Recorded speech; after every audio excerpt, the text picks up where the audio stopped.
Hey guys, how's it going? Today we're going to talk about mixing discus from different sources. Is it possible? And if so, how is it done? Alright, so today I'm going to talk about the process that works for me.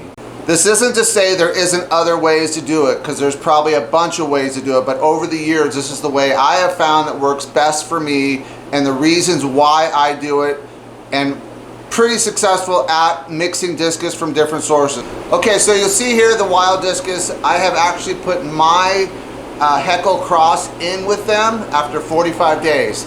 Now, is this risky? Yes, it is risky, okay? So I have to keep a close eye. They've been together for about a week now. But here's the thing. I know that if I'm going to put that fish in with my wilds, I have to do it in soft water. The reason why is bacteria loads tend to be a little less effective in soft water. So this tank right here is at about 6.4. and the ppm is under 100, so it's probably about 80 to 90 ppm. So there's a reason for this. Okay, so bacteria cannot thrive in acidic water as well. Now that's not to say there is no bacteria in acidic water, because that would be a false statement, but it just cannot thrive in soft water. So I put these discus together after 45 days of these wilds being in my room. Now I'm keeping a close eye on them. They've been together for about a week now, and what you'll see is I've split them up into two pairs. So the wild Heckle that got in with the wilds was kind of bossing them around. So I watched them very closely, and I was able to tell by behavior, and I have a video on that on the pecking order. So what I noticed was she was actually leaning towards one fish, and they were kind of protecting the side of the tank, and then she was kind of pushing the other two fish away. Now she was pinning one of the fish, so I had to be very careful, and this is something that it was over a couple days, okay? So it wasn't something that I just threw the fish in there and then just let them figure it out, because it's in a 50-gallon with 4 fish. Now that's plenty of room and plenty of water quality for them. I wanted to make sure that she didn't pin one of these wilds and do damage to them, because they're very valuable. But all these fish in here are very valuable. You're talking about $500–600 worth of fish in here, and that's what I paid wholesale. Now, the wild Heckle cross is actually a local fish, and obviously these other fish are from Brazil. So they are pure wild, 100% Brazilian wild discus. So a lot of people would frown on this process, but I know for a fact that if I put these guys in soft water, there's a lot less chance for a bacterial infection. Now that's not to say that something can't happen, because it can still happen. So I'm keeping an eye, and I check on them first thing in the morning, I check on them during the day, and then I check on them at night. And then what I'm looking for is just something that's not normal as far as behavior. Now, they're in this lower tank, so they're gonna hide a little bit, so that's normal. And I've even had the wilds lay down a little bit because of the change of atmosphere and, you know, just the traffic patterns in the room. So you'll notice on these tanks I got low lights. That's on purpose, okay? These wild fish do not like high light. You think about where they come from in the Amazon, there's not a lot of light, and that's why they got these big eyes, so they can see through that murky water, and they tend to hide in, you know, the branches and everything. So they want low light, okay? Now we want to be able to see our fish, so that's kind of the give and take. But I've seen fish with light like this right here, and that is too much light. Now you can have that kind of light, but you better have heavy plant cover or some kind of shading going on with this kind of light, okay? So with these wilds, I actually put them through a 30-day quarantine, and through that 30-day quarantine I actually put them in my hard water, because I wanted to see. Now that hard water transition from soft to hard took about a week, all right? I didn't just go 50% soft to hard. It was about 10% a day, shifting it from soft to hard, because I just wanted to see how they react. Now I would do it, and then I'd watch. If they seemed to be fine, and they were fine, basically what I did is over a week I got them into 100% of my tap water, just to see how they would react, and they were fine. There's going to be a higher bacteria load, so when I do the hard water, I have to make sure that I am really keeping that tank clean. Now they are in 100% soft water, about a 6.4, 6.2, 6.4. All right, I'm pretty comfortable with that as far as bacteria loads. Now, when I go to my soft water, I'm not doing the heavy water changes, daily water changes. I'm probably changing 20%, 30% a week, all right? Because when I go to that soft water, I kind of let them sit in that soft acidic water, understanding that there's not going to be a high bacteria load. I want these fish to be able to acclimate to my high pH, which right now we're in April, and I know we live in the Rocky Mountains. So in my local vicinity, it's Saratoga Springs, okay? So I know that in March right now, we're going to be switching over to the spring. So it's a natural spring and it runs over all the granite and everything. So I know that I'm going to have a high ppm, and I know I'm going to have a high pH.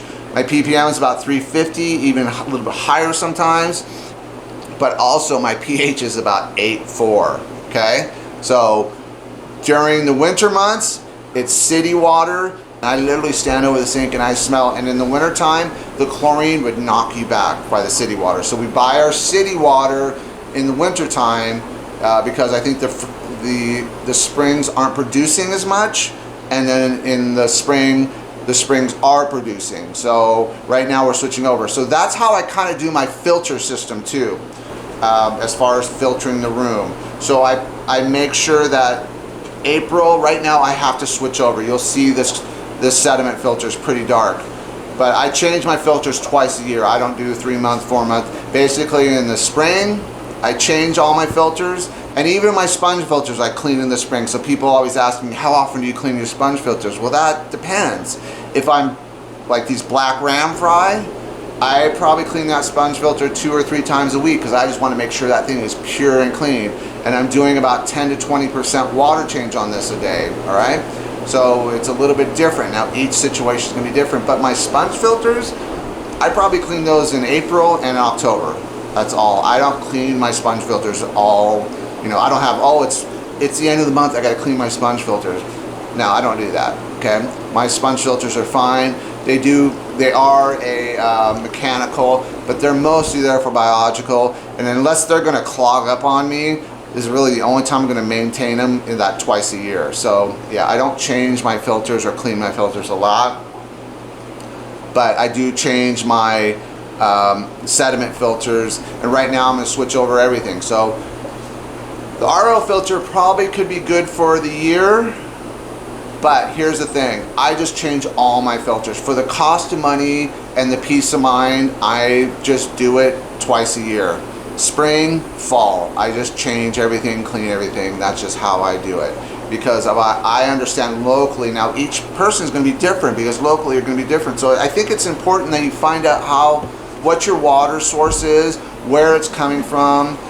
It's hard to get that information, but very possible if you really get diligent and look online on the water company. Now those websites are hard to read. So here's what I do personally, and this is just something I do. Now, I'm not recommending this, but this is just something I do because I've lost fish rooms or lost tanks before because I didn't do this. I pre-filter all my water, I age all my water, and then I treat all my water. Now, that's extreme, right? But when you're talking tens of thousands of dollars in fish, to me, that little bit of time and money, it just makes sense to me. So that's just a personal thing. I'm not saying to do that, but first time you get a wipeout in your room, it's brutal. It's brutal because you're watching fish die right in front of you, and that sucks. That sucks big time, and it's just something that I never want to experience again, right? So it's just personal. Is it extreme? Yes, it's extreme. Is it insane? Yes, it's insane. I'm insane, okay? But that's the thing, is I'm not going to ever go through that pain again of losing. You know, I lost a 9-inch female once because of a high chlorine coming into my room, and I was just treating with Prime, and it was so much chlorine that I went back and checked, and literally when I opened up that faucet, the amount, it was worse than a swimming pool. It was nuts, okay? So just something personal. I'm not saying to do that. Enough of that rant.